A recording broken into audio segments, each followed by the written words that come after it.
குருவடி சரணம். யூடியூப் நண்பர்கள் அனைவருக்கும் அடியேனின் அன்பான வணக்கங்கள். நான் உங்கள் குருமணிகண்டன் பேசுகிறேன், பொள்ளாச்சியிலிருந்து. திருக்கணித பஞ்சாங்கத்தின்படி வரக்கூடிய ஆனி மாதம் மீனராசி அன்பர்களுக்கு என்ன மாதிரியான பலன்கள் நடக்க காத்திருக்கு அப்படிங்கிற விஷயத்தை அந்த பதிவில் பார்க்க போகிறோம். பாசிட்டிவ் நெகட்டிவ் ரெண்டுமே பார்த்துடலாம். நெகட்டிவ் ஏதாவது இருக்குது அப்படின்னா அதை எப்படி பாசிட்டிவாக மாற்றிக்கிறது, அதற்கான வழிபாட்டு முறைகள் என்ன, அதை எப்படி செய்யணும் அப்படிங்கிற எல்லா விதமான விவரங்களையும் விரிவாக தெளிவாக டீட்டெயில்டாக அந்த பதிவில் பார்த்துடலாம். முதல்ல இந்த மாத துவக்கத்தில் என்ன கிரகநிலைகள் மீன ராசிக்கு இருக்குது அப்படிங்கிற விஷயத்தை பார்க்கலாம். முதல்ல உங்களுடைய ராசி, ஜென்ம ராசி அப்படின்னு சொல்லக்கூடிய மீனத்தில் சனி பகவான் இருக்கார். இப்போ ஜென்ம சனி அப்படிங்கிற ஒரு அமைப்பில் தான் மீனம் தற்போது சூழ்நிலையில் நடந்துட்டு இருக்குது. ராசிக்கு 2ஆம் இடமான தனம்பாக்கு குடும்பஸ்தானத்தில் செவ்வாய் அமர்ந்திருக்காரு, பலம் பெற்று அமர்ந்திருக்கிறாரு. ராசிக்கு 4ஆம் இடமான சுகஸ்தானத்தில் சூரியனும் புதனும் இணைவு. இங்கே புதன் பலம் பெற்று அமர்ந்திருக்கக்கூடிய ஒரு சூழ்நிலை, சுகஸ்தானம் பலம் அடையுது. ராசிக்கு 5ஆம் இடத்துல குரு பகவான் உச்சம் பெற்று அமர்ந்திருக்கார், கூடவே சுக்கிரன் இருக்கு. பாருங்க, குரு உங்களுடைய ராசிநாதன் உச்சம் பெற்று உங்க ராசி பார்த்துடுறாரு. அப்போ 7.5 சனி, ஜென்ம சனியினுடைய பாதிப்பு 70-80% அந்த குரு கம்மி பண்ணிடுறார்.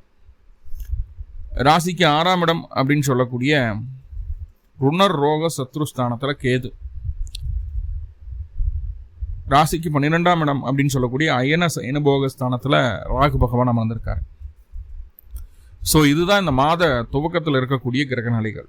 மேலும் இந்த மாதத்தில் என்னென்ன கிரகங்கள் பயிற்சி ஆகுது அப்படின்னு சொல்லி பார்த்துட்டோம்னா, ஆனி மாதம் 1ஆம் தேதி 15/6/2026 அன்னைக்கு சூரியன் உங்களுடைய ராசிக்கு 3ஆம் இடத்துலேருந்து 4ஆம் இடத்துக்கு பயிற்சி ஆகிறார். சூரியன் 6ஆம் அதிபதி, நோய் எதிர்ப்பு கடனை தரக்கூடிய கிரகம். இருந்தாலும் மீன ராசியை பொறுத்தளவுக்கு சூரியன் பெரிய தீமைகளை செய்யறதில்லை அனுபவத்தில். ஸோ அப்படிப்பட்ட சூரியன் சுகஸ்தானத்தில் போய் உட்கார்றார். இந்த மாதம் முழுக்க சூரியன் அங்கே தான் இருக்க போகிறார். ஆனி மாதம் 6ஆம் தேதி 20/6/2026 அன்னைக்கு செவ்வாய் உங்களுடைய ராசிக்கு 2/9க்கு அதிபதி, யோகாதிபதி அப்படின்னு சொல்லக்கூடிய செவ்வாய் 2ஆம் இடத்துலேருந்து 3ஆம் இடமான ரிஷப ராசிக்குள்ள பயிற்சி ஆகிறார். ரிஷப ராசிக்கு பயிற்சி ஆகக்கூடிய செவ்வாய் ராசிக்கு 6ஆம் இடத்தை பார்க்குறாரு. அதே நேரத்தில் ராசிக்கு 9, 10ஆம் இடங்களை பார்க்குறார். 6ஆம் இடத்தை பார்க்கும்போது 6ஆம் இடத்தினுடைய நெகட்டிவை கம்மி பண்ணிடுவார். இப்போ நோய் எதிர்ப்பு கடன் அப்படிங்கிற விஷயத்தை குறைச்சிடுவார். அதே நேரத்தில் செவ்வாய் 9ஆம் இடத்தையும் 10ஆம் இடத்தையும் பார்க்குறார். தர்ம கர்ம ஸ்தானங்களை ஒரே சேர பார்க்கக்கூடிய ஒரே கிரகம் செவ்வாய் மட்டும்தான். செவ்வாய் 3லேருந்துன்னா தர்ம கர்மஸ்தானங்களை ஈஸியாக பார்த்துடுவார். ஸோ அப்படி தர்ம கர்மஸ்தானங்களை பார்க்கக்கூடிய ஒரு அம்சம் செவ்வாய்க்கு உண்டு. நல்ல பலனை தரப்போகுது செவ்வாய் 3ஆம் இடத்துலேருந்து. சின்ன சின்ன குறைகள் இருக்குது, ஏன்னா 3ஆம் இடத்துல செவ்வாய் இருக்குது, காரகோ பாவனாஸ்திங்கிற ஒரு அமைப்பு இருந்தாலும் அதையெல்லாம் தாண்டி நல்லதை செய்ய போகிறார். என்ன ஏதுங்கிறது டீட்டெயில்டாக பார்க்கலாம். பல மாற்றங்கள் நடக்க காத்திருக்கு. அடுத்ததாக ஆனி மாதம் 8ஆம் தேதி 22/6/2026 அன்னைக்கு புதன் பகவான் உங்களுடைய ராசிக்கு 4/7க்கு அதிபதி, 4ஆம் இடத்துலேருந்து 5ஆம் இடத்துக்கு பயிற்சி ஆகிறாரு. ஆனி மாதம் 15ஆம் தேதி 29/6/2026 அன்னைக்கு அந்த புதன் வக்ரம் அடையுது. 5ஆம் இடத்துல வக்ரம் ஆகுது. வக்ரம் பெற்று ஆனி மாதம் 23ஆம் தேதி 7/7/2024 அன்னைக்கு அந்த புதன் உங்களுடைய ராசிக்கு 4ஆம் இடமான மிதுன ராசிக்குள்ளேயே வக்ர பயிற்சி ஆகிறார். ஸோ இது புதனுடைய நகர்வு. 7ஆம் அதிபதி வக்ரமாகிறதும் வக்ர பயிற்சி ஆகிறதும் நேர்கதியில் பயிற்சி ஆகிறதுமா இருக்கிறது அப்படிங்கிறது கொஞ்சம் காம்ப்ளிகேஷன் இருக்குது. என்ன ஏது எந்த விஷயத்தில் அப்படிங்கிறத டீட்டெயில்டாக பார்க்கலாம். 3ஆவதா சுக்கிர பகவான் உங்களுடைய ராசிக்கு 3/8க்கு அதிபதி, ஆகாத கிரகம். மீனத்தை பொறுத்தளவுக்கு ஆகாத கிரகம்னா சுக்கிரன் தான். என்னதான் சுக்கிரன் நல்லதை செய்யக்கூடிய அமைப்பு இருந்தாலும் மீனத்துக்கு பெருசாக நல்லது செய்யறதில்லை அப்படிங்கிற ஒரு சூழல் இருக்குது. இருந்தாலும் அதையெல்லாம் தாண்டி சுக்கிரன் உங்களுடைய ராசிக்கு 5ஆம் இடத்துல முதல் 20 நாட்கள், அதன் பின்பு 6ஆம் இடத்துக்கு பயிற்சி ஆகிறார். 6ஆம் இடத்துல கேது கூட இணையுது. ஸோ இதுதான் அந்த மாத துவக்கத்தில் இருக்கக்கூடிய கிரக நிலைகளும் மேலும் இந்த மாதத்தில் நடக்கக்கூடிய கிரக பயிற்சிகளும். இப்போ ஒவ்வொரு கிரகமாக நம்ம பார்த்துட்டு வருவோம். அந்த கிரகங்களினுடைய தசாபுத்தி அந்தரங்கள் உங்களுடைய சுய ஜாதகத்தில் நடந்துட்டு இருந்தால் நம்ம சொல்கிறது அப்படியே நடக்கும். தசாபுத்தியெல்லாம் இல்லாத பட்சத்தில் கூட அந்த கிரகத்தோட நட்சத்திரத்தில் ஏதாவது கிரகம்னு தசாபுத்தி நடத்தினாலும் அப்பவும் இந்த இம்பேக்ட் பண்ணும். எதுவுமே இல்லை அப்படின்னா கண்டிப்பாக அப்பவும் இந்த பலன் நடக்கும். வாழ்க்கையில் பெரிய மாற்றங்கள் அது தராது, பெரிய மாற்றங்களை தராது. தூசு மாதிரி தட்டி விட்டு போயிடுவோம், அவ்வளோதான். முதல்ல சூரியன் 4ஆம் இடத்தில் உங்களுடைய ராசிக்கு 6ஆம் அதிபதி, ருணர் ரோக சத்ருஸ்தானாதிபதி. அவர் போய் 4ஆம் இடத்துல இருந்தால் முதல்ல நோயை கொடுக்கணும். அப்படிங்கிற அமைப்பை சொல்லுது, சுகக்கேடை கொடுக்கணும் அப்படிங்கிற அமைப்பை சொல்லுது. ஆனால் அப்படிலாம் நடக்காது, ஓகே. உறவினர்களுடைய ஆதரவில் இருக்கக்கூடிய ஒரு சூழ்நிலையை உருவாக்குது. உறவுகள் தான் இந்த காலகட்டம் ஆதரவே தருவாங்க. 4ஆம் இடத்துல சூரியன் இருக்கும்போது பெத்த அம்மா அப்பா கூட நம்மளுக்கு எகெயின்ஸ்டாக நடக்கிறாங்களோ அப்படிங்கிற ஒரு பயம் மனசுக்குள்ளே இருந்தாலும் உறவினர்கள் நான் இருக்கேன் சாமி, நான் பார்த்துக்கிறேன், எல்லாத்துக்கும் நான் இருக்கேன் அப்படின்னு சொல்லி உறவினர்களும் குருஸ்தானத்தில் இருக்கக்கூடிய நபர்களும் உங்களுக்கு மேலே இருக்கக்கூடிய மேலதிகாரிகளும் உங்களுக்கு முழு ஆதரவை தரக்கூடிய ஒரு சூழ்நிலையை கொடுத்துருவார் சூரியன். அதே போல் உங்ககிட்ட எவ்வளவு திறமை இருக்கோ, நீங்கள் எந்த அளவு எலிஜிபிளான ஒரு பர்சனோ அந்த விஷயத்தை எல்லாத்துக்கும் தெரிகிற மாதிரி போர்ட்ரேட் பண்ணுவார். வெளிப்படுத்துவதற்குண்டான ஒரு சூழ்நிலையை அவர் கொடுப்பார். நீங்கள் திறமசாலி தானே அத்தனை பேரும் நம்புவாங்க. அந்த அளவுக்கு ஒரு சூப்பரான ஒரு ஸ்டேட்மெண்ட்டை சூரியன் இந்த காலகட்டம் உங்கள் மீது வைத்து போகக்கூடிய ஒரு சூழ்நிலையை சொல்லுது. சொந்த ஊரை விட்டு வெளியூர், வெளிமாநிலம், வெளிநாடு பயணம் மேற்கொள்ள வேண்டும். வேலைக்காக, தொழிலுக்காக, படிப்புக்காக, எந்த விஷயமாலும் சரி அதுக்கான முயற்சிகள் எடுக்க காத்திருக்கீங்க அப்படின்னா இது சரியான நேரம். கண்டிப்பாக நல்ல ரிசல்ட்டாக இந்த மாதிரியான விஷயங்களில் நல்ல ரிசல்ட்டை நீங்கள் எதிர்பார்க்கலாம். புதியதாக தொழில் வாய்ப்புகளும் உங்களை தேடி வரும். பிஸ்னஸ் இல்லை, என்ன பண்ணுறது என்ன எதுவும் தெரியாமல் இருக்கிறோம் அப்படின்ற அமைப்புகளாக இருந்ததுன்னா, சார் இந்த மாதிரி பிஸ்னஸ் இருக்குது, நம்ம பண்ணலாமா, சேர்ந்து பண்ணலாமா, எனக்கு உங்களுடைய உழைப்பு மட்டும் இருந்தால் போதும், ஒர்க்கிங் பார்ட்னர் இருந்தால் மட்டும் போதும், எல்லாத்தையும் நான் பார்த்துக்கிறேன், எனக்கு கொஞ்சம் சப்போர்ட் பண்ணி கொடுங்க அப்படின்ற மாதிரி உங்கள் திறமையின் மீது நம்பிக்கை வைத்து, அதுதான் ரொம்ப முக்கியமான வார்த்தை, திறமையின் மீது நம்பிக்கை வைத்து தொழில் வாய்ப்புகள் உங்களை தேடி வருகிறது. உங்களோட திறமையை போர்ட்ரேட் பண்ணிகிட்டே இருக்கணும், அதுக்கான சூழ்நிலை கிடைக்கும், அதை சரியாக பயன்படுத்திக்கணும். அரசியல் சம்மந்தமான விஷயங்கள், அரசாங்கம் சம்மந்தமான விஷயங்கள் இருக்கக்கூடிய மீனராசி அன்பர்கள் அதில் தேர்ந்த நடவடிக்கைகள் எடுத்து எது செஞ்சால் எது நடக்கும் அப்படிங்கிறத அந்த நுணுக்கத்தை தெரிஞ்சுக்கிட்டு, கவர்மெண்ட் ரிலேட்டடாக அரசியல் ரிலேட்டடாக இருக்கக்கூடிய நபர்களுக்கு அந்த நுணுக்கத்தை தெரிஞ்சுக்கிட்டு பக்காவாக அதை பிளான் பண்ணி அதை செஞ்சு உங்களுக்கு தேவையான விஷயங்களை அழகாக அலட்டல் இல்லாமல் ஜெயிச்சுக்குவீங்க. இப்போ அரசியல் அரசாங்கம் சம்மந்தப்பட்ட விஷயங்களில் உங்களுக்கு வெற்றி தான் உண்டு. கவர்மெண்ட் ரிலேட்டடாக எது வேணாலும் செய்யுங்க, கண்டிப்பாக உங்களுக்கு ஃபேவராக மாறிடும்.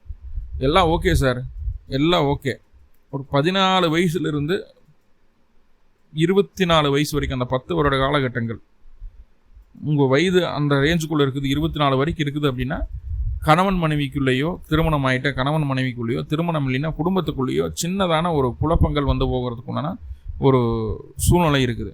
சார் என்னோட 35 வயசுக்கு மேலே ஆயிடுச்சு சார், 35லேருந்து ஒரு 70 வரைக்குமே வச்சுக்கோங்க, 35 to 70 அந்த 35 வருஷத்தில் இருக்கிறீங்க நீங்கள் அப்படின்னா கண்டிப்பாக நீங்கள் என்ன செயல் செஞ்சுட்ருக்கீங்க, என்ன தொழில் பண்ணுறீங்களோ, என்ன பண்ணிட்டு இருக்கீங்களோ அதில் நல்ல ஒரு ரீச், நம்மளை எல்லாரும் பார்த்து வியக்கிற அளவுக்கு ஒரு நல்ல ரீச்.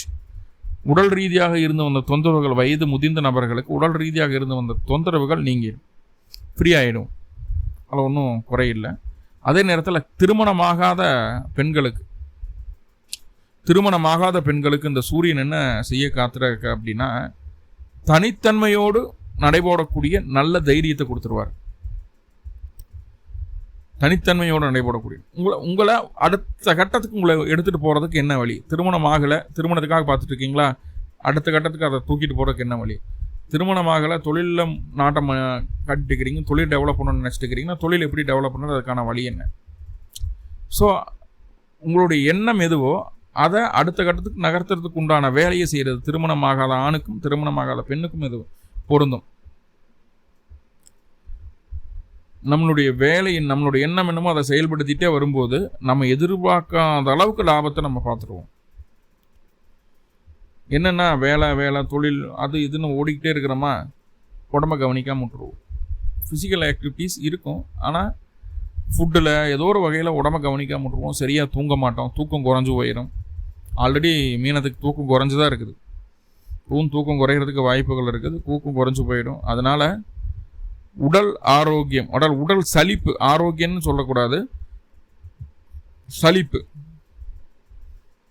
ஒரு ரெஸ்ட் இல்லை, ஒரு டயர்டாக இருக்குது, அந்த மாதிரி அந்த சலிப்பு இருக்குது இல்லையா, ஸோ அது இருக்கும் இந்த காலகட்டம், ரைட்?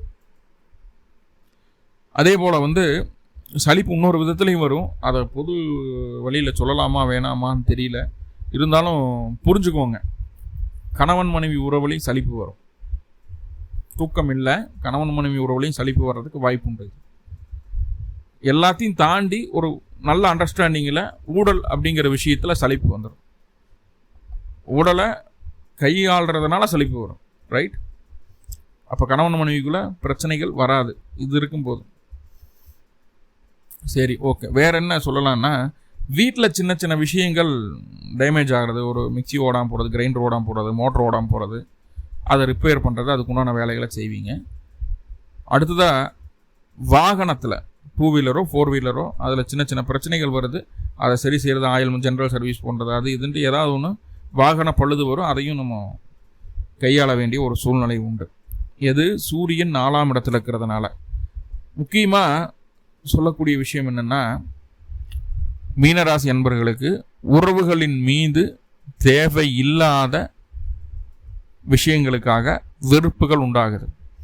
அவங்க என்னமோ பண்ணிட்டு போகிறாங்க, அதை பற்றி நம்ம கவலையே பட வேண்டியதில் நம்ம உண்டு நம்ம குடும்பம் உண்டுன்னு இருக்கலாம். அதுதான் முக்கியம் இல்லையா? ஐயோ இப்படி பண்ணிட்டாங்களே அப்படி பண்ணிட்டாங்களேன்னு சொல்லி போட்டு தேவையில்லாமல் அவங்க மேலே வெறுப்பு வர்றது. அவங்களுக்கு அது சரியாக பட்டிருக்கும், அதனால செய்கிறாங்க. அதை யோசிக்காமல் நம்ம அவங்க மேலே வெறுப்பை காட்டுவோம். ஸோ அது வேண்டாம் அப்படிங்கிறது சொல்லுது. ஸோ ஒரு மீன ராசியாக இருக்கிறீங்க, ஒரு 10-15 வயசுக்குள்ள நீங்கள் இருக்கிறீங்க அப்படின்னா, உங்களுடைய தாய் தந்தையருக்கு சற்று உடல்நல தொந்தரவுகள் அதிகரிக்கக்கூடிய ஒரு சூழ்நிலையை சொல்லுதாங்க. 15 சொல்கிறேன் நான். ஸ்கூலுக்கு போயிட்டுருக்காங்க அப்படிங்கிற பட்சத்தில் உங்கள் குழந்தைங்க ஸ்கூலுக்கு போயிட்டுருக்கு, அவங்க குழந்தைங்க மீனராசியாக இருந்ததுன்னா கண்டிப்பாக உங்களுக்கு உங்களுடைய வாழ்க்கை துணைக்கும் உடல் தொந்தரவுகளை சந்திக்க வேண்டிய ஒரு சூழ்நிலை உண்டு. மருத்துவ செலவுகள் வந்தே தீரும், மாற்றத்துக்கு இடமில்லை. இதெல்லாம் சூரியன் 4ஆம் இடத்துல இருக்கிறதுனால. ஆனால் 6ஆம் அதிபதி அப்படின்னு ஒரு கிரகம் இருக்கு இல்லையா, நோயை கொடுக்கக்கூடிய கிரகம், கடனை கொடுக்கக்கூடிய கிரகம் அப்படின்னு அவரை ஒரு மாதிரியே நம்ம போர்ட்ரேட் பண்ணிகிட்டே இருப்போம். அவர் போய் லக்னத்திற்கு ராசிக்கு 4ஆம் இடத்துல இருக்கிறார். அப்போ அது என்ன செய்ய காத்திருக்கு? 4ஆம் இடத்துல போய் 6ஆம் அதிபதி இருந்தால் என்ன ஆகும் அப்படின்னா, தாயார் என்னதான் உங்களுக்கு தாங்கினாலும் நம்மளுக்கு அதில் பெரிய இன்ட்ரெஸ்ட், இன்னும் கொஞ்சம் நல்லா பார்த்துருக்கலாமோ, அது என்ன நம்மளுடைய சகோதரத்துக்கு ஒரு மாதிரி பார்க்குறது, நம்மகிட்ட ஒரு மாதிரி பார்க்குறது, அப்படியெல்லாம் இல்லை. அவங்க ரெண்டையும் ஒரே மாதிரி தான் பார்த்துருப்பாங்க. ஆனால் நம்ம பேசுறது பழகிறது பிடிக்கிறது எல்லாமே அவங்களுக்கு சாதகமாக இருக்கிற மாதிரி நம்மளுக்கு அகென்ஸ்டாக இருக்கிற மாதிரி இருக்கும். அப்போது தாயின் மீது சற்று கோபம் வருவதற்கு வாய்ப்புகள் உண்டு. ரெண்டாவது, நம்ம வேலைன்னு இருக்கணும். என்ன பண்ணுவோம்னா, அடுத்தவங்க என்ன பண்ணுறாங்க என்ன ஏதுன்னு பார்த்து போட்டு, ஐயோ இவங்க இப்படி பண்ணிட்டு இருக்காங்க என்ன ஏதுன்னு கேளுன்னு சொல்லி போட்டு விட்டு வந்துடுவோம். சரிங்களா? அந்த எரியில் எண்ணெய் ஊற்றுறது, கொளுத்தி விடுறதுன்னெலாம் சொல்கிறோம்ல, அந்த வேலையெல்லாம் சும்மா விளையாட்டுக்கு குறும்புத்தனத்துக்காக பண்ணுவோம், வேற ஒன்றும் இல்லை. சும்மா விளையாட்டுக்கு பண்ணுறது தான் அதெல்லாம். அப்புறம் சின்ன சின்ன விஷயங்களுக்கு, பெரிய விஷயங்களுக்கு பொறாமப்பட்டால் அது தவறு. சின்ன சின்ன விஷயங்களுக்கு பொறாமை, சச்சோ நம்ம இந்த மாதிரி ட்ரெஸ் பண்ணிட்டு வந்துட்டோம், இவங்களே இப்படி டாப்பாக ட்ரெஸ் பண்ணிட்டு அந்த ட்ரெஸ் நம்மளுக்கு கிடைச்சது நல்லாயிருக்கும், இவ இப்படி போடலாம் அப்படிங்கிற சின்ன சின்ன பொறாமை. ஸோ பெரிய பெரிய லெவலில் பொறாமப்பட மீனத்துக்கு தெரியாதுங்க. பெரிய லெவலில் பொறாமப்படுறதுக்கு மீனத்துக்கு தெரியாது. சின்ன சின்ன பொறாமைகள் வருவதற்கு வாய்ப்புகள் உண்டு அப்படிங்கிறது சொல்லுது. ஓகே. அதே போல் நிலத்தின் மீது கடன் வாங்க வேண்டும் அப்படின்னு நினச்சிட்டு இருக்கிறீங்க, வாகனத்தின் மீது கடன் வாங்க வேண்டும்னு நினச்சிட்டு இருக்கிறீங்க, அதுக்கான முயற்சிகள் எடுத்தால் கண்டிப்பாக நடக்கும். தாயார் பேரில் கடன் வாங்குறதுக்கு உண்டான ஒரு சூழ்நிலையும் உண்டாகுது. பார்த்துங்க. தாயாருக்கு சற்று உடல்நல தொந்தரவுகள் இருந்தாலும் கொஞ்சம் கொஞ்சமாக ரெடியாகிறதுக்கு உண்டான ஒரு சூழ்நிலையை சொல்லுது. நல்ல விஷயம்தான். எப்போவுமே நேர் வழியில் எல்லா விஷயத்தையும் செய்யக்கூடிய மீனராசி இப்போது தகாத நபர்களினுடைய பழக்க வழக்கத்தால் ஒரு குறுக்கு வழியை பயன்படுத்துறதுக்குண்டான வாய்ப்புகளையும் சொல்லுது. அதில் கொஞ்சம் உஷாராக இருந்துக்குங்க. நம்மளை யாராவது மிஸ்கைட் பண்ணுறாங்களா அப்படிங்கிறதுல உஷாராக இருந்துக்குங்க, அவ்வளோதான். ஓகே. 4ஆம் இடத்துலேருந்து இந்த சூரியன் 10ஆம் இடத்தை பார்ப்பார். அப்படிங்கும்போது தொழிலில் நல்லா புரிஞ்சுங்க, தொழிலில் இது நாள் வரைக்கும் என்னென்ன தவறுகள் பண்ணிட்டு இருக்கிறீங்க, எந்த தவறு செய்கிறதுனால உங்களுக்கு தொழில் டவுன் ஆகுது, எதை செஞ்சால் அது பிக்கப் ஆகும் அப்படிங்கிறத தெளிவாக புரிஞ்சுக்கிட்டு அதுக்கான வேலைகளை செய்வீங்க. தொழில் டெவலப்மெண்ட் ஆகிறதுக்கு உண்டான எல்லா விதமான விஷயங்களையும் உணர்ந்து கொள்ளக்கூடிய அற்புதமான வாய்ப்பினை இந்த சூரியன் ஏற்படுத்தி தருவார். ஆல்மோஸ்ட் உங்களுக்கு சூரியன் கெடுதல் செய்யல, நல்லது தான் செய்கிறார். மீனத்தை பொறுத்தளவுக்கு சூரியன் எப்போதுமே நன்மையை தான் செய்வார், 70%. ஓகே. அடுத்ததாக செவ்வாய். இது செவ்வாய் அப்படின்னு சொல்லக்கூடிய கிரகம் இன்னும் கூடுதல் நன்மையை தரக்கூடிய கிரகம். ஏன்னா 9ஆம் அதிபதி பாக்கியாதிபதி இல்லையா. 9ஆம் அதிபதி போய் ராசிக்கு 3ஆம் இடத்துல இருக்கிறார். 9ஆம் அதிபதி 3ல் அப்படிங்கும்போது நிறைய நன்மைகள் உண்டு. என்ன ஏது எப்படி நன்மை செய்வார்? 9ஆம் அதிபதி 3ல் இருந்தது அப்படின்னா, ஃபஸ்ட்டு முக்கியமான விஷயம் என்ன தெரியுங்களா? 9ஆம் அதிபதி 3ல் இருக்கும்போது எதிர்பாராத வாய்ப்புகள் உங்களை தேடி வரும். எந்த மாதிரியான வாய்ப்பு? அடுத்துக்கிட்ட ஒரு ப்ரொமோஷனை நோக்குனது, அடுத்துக்கிட்ட ஒரு சம்பள பதவி உயர்வை நோக்குனது, நல்ல வேலை வாய்ப்பு. எல்லாத்தையும் விட்டு போட்டு இந்த கம்பெனி விட்டு இன்னொரு பக்கம் போகிறோம், இடமாற்றத்துக்கு உண்டான வளர்ச்சிக்கான இடமாற்றம். அப்போ இங்கிருந்து அந்த தாவிட்டோம்னா நல்லா டெவலப்மெண்ட் ஆயிடுவோம் அப்படின்ற மாதிரியான.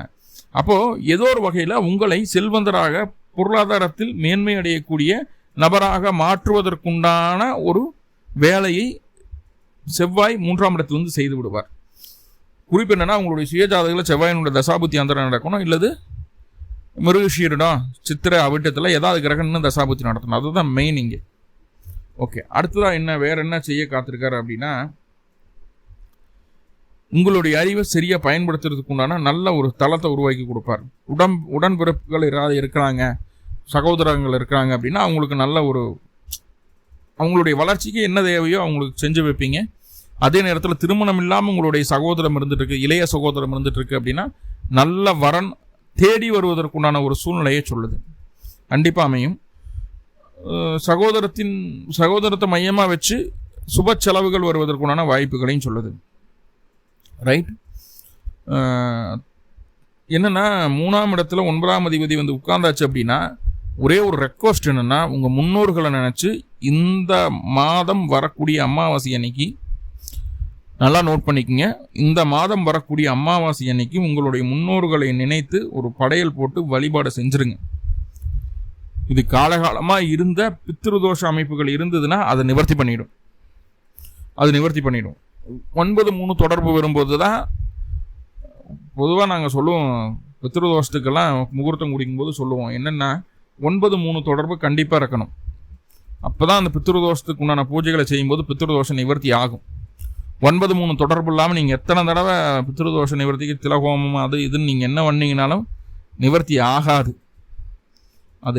அதுதான் ஜோதிட சாஸ்திரத்தில் அந்த முகூர்த்தத்துக்கு உண்டான ஒரு முக்கியமான விஷயம்.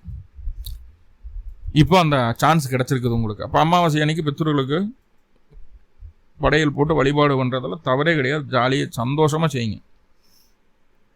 கண்டிப்பாக உங்களுடைய பித்ருக்கள் மகிழ்ந்து உங்களுக்கு நல்ல வளர்ச்சிக்கான வாழ்க்கை பாதையை காட்டுவார்கள். அதில் எந்த மாற்றமும் இல்லை.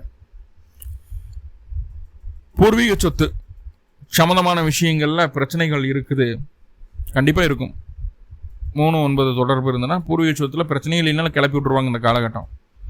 ஸோ அதை நீங்கள் அந்த பிரச்சனையிலேருந்து வெளியில் வரணும் அப்படின்னாலும், பரிபூர்ணமாக அதை அனுபவிக்கிறதுக்கு உண்டான வேலை நடக்கணும் அப்படின்னாலும், சிம்பிளாக நான் சொல்லக்கூடியது என்ன அப்படின்னா, அமாவாசை அன்னைக்கு பித்ருக்களை வழிபாடு செய்யுங்க. அவங்களுடைய ஆத்மாவை சாந்தி செய்யறதுக்கு என்ன வழியோ அதை செய்யுங்க. 2ஆம் அதிபதி 3ல். 2ஆம் அதிபதி யார்? செவ்வாய் தான் உங்களுக்கு தனக்காரகன், தனஸ்தானாதிபதி. தனக்காரகன் சுக்கிரனும் குருவும், தனஸ்தானாதிபதி உங்களுக்கு வந்து செவ்வாய். இப்போ 2ஆம் இடத்துலேருந்து சுக்கிரனையும் குருவையும் பார்த்துட்டு இருந்தார். இப்போ 3ஆம் இடத்துக்கு பயிற்சி ஆகுது. அப்போ 2-3 போகிறார். அப்படிங்கும்போது முன்னாடியே சொன்ன மாதிரி 4ஆம் இடத்துல சூரியன் இருந்தால் ஒரு சில விஷயம்னு சொன்ன இல்லையா, கணவன் மனைவிக்குள்ள ஊழல் அதிகரிக்கும், அதனால் அசதி ஆயிரும் அப்படின்னு சொன்ன இல்லையா. அந்த காம எண்ணங்களை, அதான் 3ஆம் இடம் அப்படிங்கிறது காம திரிகோணம் இல்லையா, அந்த காம எண்ணங்களை அதிகரிக்கிறதுக்கு உண்டான வாய்ப்பு இந்த செவ்வாய் செஞ்சிருவார். காலையிலேருந்து நான் சாயங்காலம் வரைக்கும் சண்டை கட்டினாலும் இருட்டிடுச்சுன்னா 2 பேரும் ஒன்று சேர்ந்துக்குவாங்க, கணவன் மனைவி. ரைட். அதே போல் செலவுகள் செய்கிறதுல சகோதரத்துக்கோ மாமனாருக்கோ அவங்களுக்காக ஏதாவது உதவி செய்கிறது, சகோதரத்துக்கு எதாவது இதுன்னு செலவுகள் செய்கிறதுல கொஞ்சம் கஞ்சத்தனம் காட்டுவோம். உங்களுக்கு நீங்கள் செஞ்சுக்கிறதுல பிரச்சனை இல்லை, மற்றவங்களுக்கு செய்கிறதுல, அக்கம் பக்கத்தில் இருக்கிறவங்களுக்கு செய்கிறதுல கொஞ்சம் கஞ்சத்தனம் காட்டுவோம். சகோதரராக இருக்கும் பட்சத்தில் சகோதரர் உங்களுக்கு சப்போர்ட் பண்ணுவாங்க. சகோதரியாக மாறிடுச்சு, ஏன்னா செவ்வாய் எங்க இப்போ சகோதரியாக மாறிடுச்சுன்னா சகோதரி உங்களுக்கு அகென்ஸ்டாக வேலை செய்யும். 2க்கு வித்தியாசம் இருக்குது. சகோதரராக இருந்தால் ஹெல்ப் பண்ணுறாங்க, சகோதரியாக இருந்தால் உங்களுக்கு அகென்ஸ்டாக வேலை செய்கிறாங்க. கொஞ்சம் பார்த்துக்குங்க. தெய்வம் இருக்கா இல்லையா அப்படி இப்படிங்கிற பேச்சுக்கெல்லாம் இடம் இல்லை, நாத்தியம் பேசிகிட்டு இருப்போம். கமலஹாசன் ஐயா சொல்கிற மாதிரி தெய்வம் இல்லைன்னு நான் சொல்லலை, இருந்தால் நல்லா இருக்குன்னு தான் சொல்கிறேன் அப்படின்ற மாதிரி பேசுவாங்க இல்லையா. ஸோ அந்த மாதிரி பேச்சுவார்த்தைகளெல்லாம் ஒரு சில அந்த செவ்வாயினுடைய தசாபுத்தி அந்த நடந்துட்டு இருக்கக்கூடிய மீன ராசிக்கிட்ட நம்ம கண்டிப்பாக பார்க்க முடியும். எல்லாம் இருக்கட்டும், தெய்வம் இருக்கு இல்லை அப்படிங்கிறது 2வது. பொருளாதாரத்தை பணத்தை சம்பாதிக்கிறதுக்கு என்ன வழி, அதுக்கான தன்னை மேம்படுத்திக்கிறதுக்கு என்ன வழி அப்படிங்கிறத கிளியராக இருப்பீங்க இந்த மாதம். அதுக்கான பல திட்டங்களை போடுவீங்க. திட்டங்களை ஒவ்வொன்றா எக்ஸிக்யூட் பண்ணுறதுக்குண்டான ஒரு சூழ்நிலையும் சொல்லுது. என்னென்னா இப்போ திட்டம் வரும், எண்ணங்கள் வரும், சிந்தனை வரும், எல்லாம் ஓகே. அதை எழுதி வைக்க மாட்டோம். கரெக்டாக அந்த இடத்துக்கு போகும்போது அதை மறந்துடுவோம். அப்படிங்கும்போது என்ன நினைக்கிறீங்களோ அதை அப்படியே ஒரு டாக்குமெண்ட் ஆக்கி வைங்க. 3ஆம் இடம் அப்படிங்கிறது டாக்குமெண்டேஷன். அப்போ அதை டாக்குமெண்ட் ஆக்கி வைங்க. கண்டிப்பாக உங்களுடைய வளர்ச்சிக்கு தேவையான எல்லா விஷயங்களும் இந்த காலகட்டம் உங்கள் மனசுக்குள்ளே வந்தே தீரும். அதெல்லாம் மாற்றம் இல்லை. காது மூக்கு தொண்டை பிரச்சனைகள் இருக்கக்கூடிய நபர்களுக்கு அது சரியாகுது. அதே போல் கால் மூட்டு, இந்த சியாட்டிகா பெயின், வெரிகோஸ் வெயின், இது சம்மந்தமான விஷயங்களில் பிரச்சனைகள் இருக்கக்கூடிய நபர்களுக்கு நல்ல மருத்துவம் கிடைக்குது. நல்ல மருத்துவர் இருக்கிறாங்க, பார்த்து நம்மளால் பண்ணிக்க முடியும். 3ஆவதாக இருதயம் சார்ந்த விஷயங்களில் பிரச்சனை இருந்தாலும் சரி, அதே நேரத்தில் ரத்தம் குறைவாக இருக்குது, அனிமிக்காக இருக்கிறாங்க, இல்லை ரத்தத்தில் பாக்டீரியாஸ் அதிகமாக இருக்குது, ஸோ பிளேட்லெட்ஸ் கம்மியாக இருக்குது, ஹீமோக்ளோபின் கம்மியாக இருக்குது, இப்படி எந்த விஷயங்களாக இருந்தாலும் அது இல்லை இது இல்லை பிளட் ரிலேட்டடாக எதுனாலும் சரி அதுக்கான ட்ரீட்மெண்ட் எடுத்திங்கன்னா கண்டிப்பாக அந்த மாதமே உங்களுக்கு நல்ல ரிசல்ட்டை பார்க்க முடியும். ஓகே, இப்போ 3ல் செவ்வாய், இதுதான் முக்கியமான விஷயம். பாவாதிபதி ஒரு பாவத்தில் இருந்தால் என்ன ஏதுங்கிறதெல்லாம் நம்ம பார்த்த கடைசியில் 3ல் போய் செவ்வாய் உட்காந்து நம்மளை பாடாப்படுத்த போகிறார் அப்படின்னு நினச்சிட்டு இருக்கும்போது எல்லா விஷயத்துலையும் துணிச்சலாம் செயல்பட்டு எதையுமே never give up, don't give up அப்படிங்கிற விஷயம் மைண்டில் ஸ்ட்ராங்காக உட்காந்துக்கும். எதைனாலும் சரி போராடி ஜெயிச்சிடணும், டே அண்ட் நைட் ஒர்க் பண்ணி அதை கண்டிப்பாக செஞ்சிடணும் அப்படிங்கிற மனநிலைமை வந்துடும். கண்டிப்பாக அதை செஞ்சுன்னு காட்டிடுவீங்க. ஸோ அப்படி செய்யும்போது மற்றவங்க கிட்ட நம்மளுக்கு எப்படி இருக்குங்க, நல்ல ஒரு மரியாதை, ஒரு நல்ல சாதனையாளனவன், நல்ல ஒரு திறமையாளி அப்படின்னு நம்ம சொல்லுவோம் இல்லையா? அந்த மாதிரியான நல்ல பேர் இந்த காலகட்டம் கிடைக்கும். எல்லாமே இருக்கட்டும் சாமி, எல்லாமே நல்லதாகவே நடக்கட்டும், எல்லாம் எடுக்கிற முயற்சியெல்லாம் உங்களுக்கு சக்ஸஸ் ஆகட்டும், எல்லாம் ஓகே. அதை உங்கள் வாழ்க்கை துணைகிட்ட சொல்லி அவங்ககிட்ட நல்ல பேர் வாங்க முடியாது. உங்களுடைய நண்பர்கள்கிட்ட சொல்லி அது நல்ல பேர் வாங்க முடியாது. அதுக்குண்டான அங்கீகாரம் கிடைக்காது. 3ஆவதாக உங்களுக்குள்ளேயே நீங்கள் திருப்தி அடைய மாட்டீங்க. இந்த காலகட்டம் எல்லாமே நல்லா நடக்குது, எல்லாம் சக்ஸஸ், எல்லாம் ஓகே, இருந்தாலும் ஏதோ ஒன்றும் மிஸ் ஆகுது, இன்னும் கொஞ்சம் நல்லா பர்ஃபார்ம் பண்ணியிருக்கணுமோ அப்படிங்கிற ஒரு உறுத்தல் இருக்கும். ஸோ அதை மாற்றவே முடியாது, வேறு வழி இல்லை. ரைட், ரொம்ப சாமர்த்தியமாக எல்லாத்தையும் சமாளிச்சிருவீங்க. அது ஒரு விஷயம். இப்போ அடுத்ததாக புதன் உங்களுடைய ராசிக்கு 7ஆம் அதிபதி, 4ஆம் அதிபதி, 5ல் உட்கார்றாரு. ஆனி மாதம் 8ஆம் தேதி வக்ரமாகுது. மறுபடியும் ஆணி 23 அன்னைக்கு மறுபடியும் 4ஆம் இடத்துக்கே போகிறார். அப்படிங்கும்போது கணவன் மனைவி இடையே சற்று விட்டு கொடுத்து போகிறது அப்படிங்கிறது வேணும். இல்லைன்னா கொஞ்சம் ஸ்ட்ரகிளை சந்திக்க வேண்டியது இருக்குது. உங்களை காட்டிலும் உங்களுடைய வாழ்க்கை துணை கொஞ்சம் பிடிவாதமாக இருப்பாங்க அப்படிங்கிற அமைப்பை சொல்லுது. இருந்தாலும் அந்த புதன் குருவை நோக்கி தான் வர்றாரு அப்படிங்கிற அமைப்பில் பார்க்கும்போது நீங்கள் என்ன செஞ்சாலும் உங்களை நோக்கி அவங்க வந்துடுவாங்க அப்படிங்கிறதையும் சொல்லுது. ஆனால் கொஞ்சம் பிடிவாதம் காட்டுவாங்க, சொன்னபடி கேட்க மாட்டாங்க.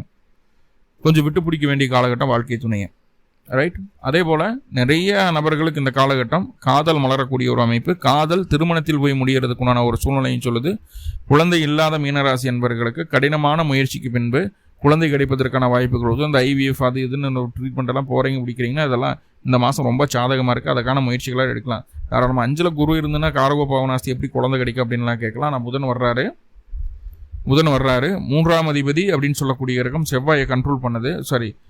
3ஆம் அதிபதி அப்படின்னு சொல்லக்கூடிய கிரகம் 5ஆம் இடத்துல இருக்குது. செவ்வாய் அப்படின்னு சொல்லக்கூடிய கிரகம் 6ஆம் இடத்துல இருக்கக்கூடிய கேதுவை கண்ட்ரோல் பண்ணுறாரு. அப்படிங்கும்போது கண்டிப்பாக உடலில் இருக்கக்கூடிய உடல் தொந்தரவுகளால் நீங்கி அடுத்த கட்டத்தை நோக்கி நீங்கள் போகிறதுக்கு உண்டான ஒரு சூழ்நிலையை அது ஏற்படுத்துது.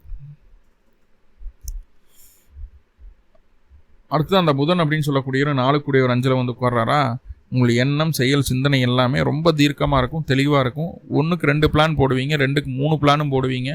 1 விட்டால் 1 எக்ஸிக்யூட் பண்ணலான்ற பிளான் இருக்கும். அது எல்லாமே டாக்குமெண்ட் பண்ணி வைங்க, முன்னாடியே சொன்ன மாதிரி. ஓகே, நண்பர்கள் மூலமாக ஆதாயம் இருக்கும். உங்களுக்கு பிடிச்ச மாதிரியான சில விஷயங்கள் நண்பர்கள் செய்வாங்க. வாடிக்கையாளர் எண்ணிக்கை அதிகரிக்கும். அதே போல் பார்ட்னர்ஷிப்பில் இருந்து வந்த பிரச்சனைகள் நீங்கள் அவங்களும் உங்களுக்கு சப்போர்ட் பண்ணுவாங்க. அடுத்தா சுக்கிரன் 5ஆம் இடத்துல இருக்கிறாரு. உங்களுடைய ஆசைகளை, விருப்பங்களை, திட்டங்களை வெளியில் சொல்ல வேண்டாம். அதை சொல்லும்போது அந்த விஷயம் நம்மளுக்கு எகெயின்ஸ்டாக மாறக்கு வாய்ப்பு இருக்குது. நீங்கள் என்ன நினைக்கிறீங்க, என்ன பிளான் பண்ணுறீங்க, என்னவா ஆகணும்னு விருப்பப்படுறீங்க, எதையும் டிஸ்கஸ் பண்ணக்கூடாது. அதே போல் உயர்கல்வி சூஸ் பண்ணும்போது ஏதாவது அடிஷ்னல் கோர்ஸ், ஏடான் கோர்ஸ்லாம் பண்ணுறோம் இல்லையா, அதை சூஸ் பண்ணுறதோ, அது இப்போ அட்மிஷன் போகிறதோ அதெல்லாம் இந்த மாதம் வேண்டாம். அது உங்களுக்கு சாதகமாக இருக்கிற மாதிரி தெரியல. அதே போல் உங்களுடைய காதலை உங்கள் வீட்டில் போய் சொல்கிறது பிடிக்கிறது, அதுவும் வேண்டாம். அது அவசியம் இல்லை, சொல்ல வேண்டிய அவசியம் இல்லை. ஓகே, இப்போது 3ஆம் அதிபதி போய் 6ல் போய் பயிற்சி ஆவார் ஆனி மாதம் 20ஆம் தேதி 4/7/2026 அன்னைக்கு. அப்படி 3ஆம் அதிபதி சுக்கிரன் 6க்கு போகும்போது 8ஆம் அதிபதி 6க்கு போகும்போது என்ன ஆகுது அப்படின்னா, இது நாள் வரைக்கும் இருந்த நோய் தொந்தரவு, ரொம்ப நாளாக நீண்ட காலமாக இருந்த கிரானிக் டிசீஸ் நம்ம கட்டுக்குள்ளே வருது, அதுக்குண்டான சரியான ட்ரீட்மெண்ட் கிடைக்குது அப்படிங்கிற அமைப்புகள்லாம் சொல்லுது. 20ஆம் தேதிக்கு மேலே புது மாற்றங்களை, புது முயற்சிகளை தவிர்த்துக்கணும் அப்படிங்கிறதையும் தெளிவாக புரிஞ்சுக்குங்க. நிறையா பாசிட்டிவ் பார்த்துட்டோம், சின்ன சின்ன நெகட்டிவ் இருக்குது இல்லையா, அந்த நெகட்டிவை பாசிட்டிவாக மாற்றிக்கிறதுக்கு ஏதாவது வழி இருக்குது அப்படின்னு கேட்டால் கண்டிப்பாக உண்டு. சிம்பிளாக வீட்டு பக்கத்தில் இருக்கக்கூடிய முருகன் ஆலயங்களுக்கு போங்க, முருகப்பெருமானுக்கு 2 நல்லெண்ணெய் தீபம் போட்டு வழிபாடு பண்ணிட்டு வாங்க. பிறந்த கிழமை அன்றைக்கி, பிறந்த நட்சத்திரத்துக்கு அந்த வழிபாடு பண்ணுங்கள். கண்டிப்பாக லைஃப்பில் நல்ல மாற்றத்தை இந்த மாதம் நீங்கள் பார்ப்பீங்க. மேலும் உங்களுக்கு நல்லதெல்லாமே நடக்கணும்னு சொல்லி எல்லாம் பல பரம்பொருளை பிரார்த்தனை பண்ணிட்டு இந்த பதிவை முடிச்சுக்கிறேன். நன்றி நண்பர்களே, நன்றி. வாழ்வளமுடன். திருச்சிற்றம்பலம்.